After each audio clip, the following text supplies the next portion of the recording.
আজকে কয়েকজন বন্ধুর রিকোয়েস্টে রমজান স্পেশাল আলু দিয়ে দারুণ মজার ইফতার আইটেম শেয়ার করব। তার জন্য একটা বোলের মধ্যে 1 বাটি ময়দা, পরিমাণ মতো লবণ, 4 টেবিল চামচ ঘি দিয়ে ভালোভাবে মিশিয়ে একটু মুঠি করে দেখে নিতে হবে। মুঠি মতো হয়ে গেলে অল্প অল্প জল দিয়ে ডোটাকে মেখে 10 মিনিটের জন্য ঢাকা দিয়ে রাখতে হবে। আর ততক্ষণে বানিয়ে নেব পুর।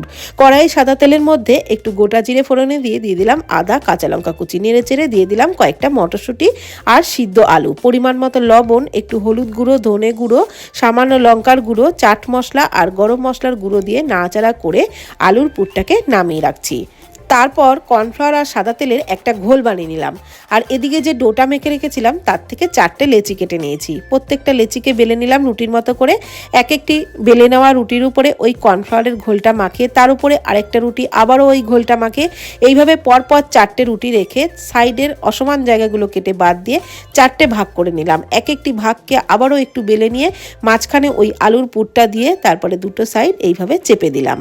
কড়াইয়ে সাদা তেলের মধ্যে এগুলোকে ছেড়ে একটু টাইম নিয়ে উল্টে পাল্টে ভেজে নিলেই তৈরি হয়ে যাবে দারুণ মুচমুচে আলুর প্যাটিস।